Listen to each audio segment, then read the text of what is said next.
அனைவருக்கும் வணக்கம். Welcome to Seetha's kitchen. இன்னைக்கு கோதுமை ரவா உப்புமா குக்கரில் செய்கிறது எப்படின்னு தான் பார்க்க போகிறோம்.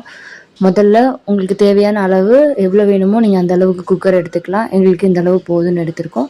அதில் எண்ணெயோட கொஞ்சம் கடுகு, அதில் வரமிளகா 2 கருவேப்பிலை போட்டுடணும். அது கூடவே இஞ்சி நம்ம கொஞ்சம் எடுத்து அதையும் நம்ம ஆட் பண்ணிக்கணும். கூடவே கடலைப்பருப்பு, இதை நல்லா பொரிய விடணும்.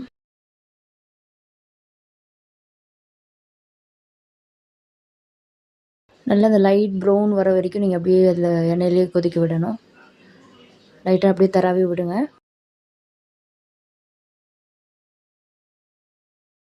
இப்போது பெரிய வெங்காயத்தை பொடி பொடியாக நறுக்கி அதில் நீங்கள் சேர்த்துடணும்.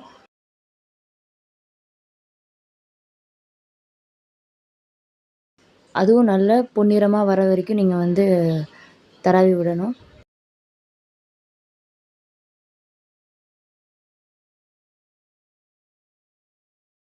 பிறகு தக்காளி, ஒரு 3 தக்காளியை குட்டி குட்டியாக நறுக்கி அதை அதில் சேர்த்துடணும்.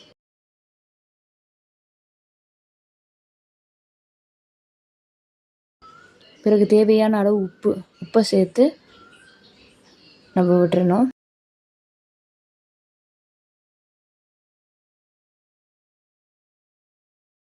பார்த்திங்கன்னா அந்த லைட்டு ப்ரௌன் கலர் வர வரைக்கும் நம்ம நல்லா ஃப்ரை பண்ணிகிட்ருக்கணும். இப்போ நமக்கு தேவையான அளவு தண்ணி, நாங்கள் ஒரு டம்ளர் உப்புமாவுக்கு 2 டம்ளர் தண்ணி, ஸோ நாங்கள் 2.5 டம்ளர் உப்புமாவுக்கு பண்ணியிருக்கோம். இந்த மாதிரி ஆனதுக்கப்புறம் நல்லா கொதி விடணும். கொதி விட்டதுக்கப்புறம் நம்ம ரவையை சேர்த்துடலாம்.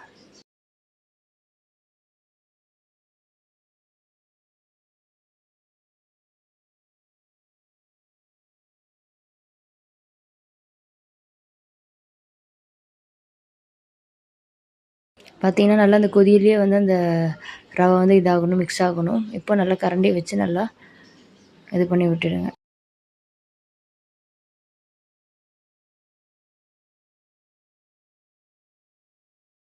பார்த்தீங்களா எப்படி சூப்பராக உப்புமா ரெடியாக இருக்குன்னு. ஸோ நல்லா வெந்திருக்கு, நல்ல கன்சிஸ்டன்சியில் இருக்குது. ஸோ இப்போ நம்ம சாப்பிட்றது நார்மல் உப்புமா இல்லாமல் நல்ல சூப்பராக வெந்திருக்க மாதிரி இருக்கும்.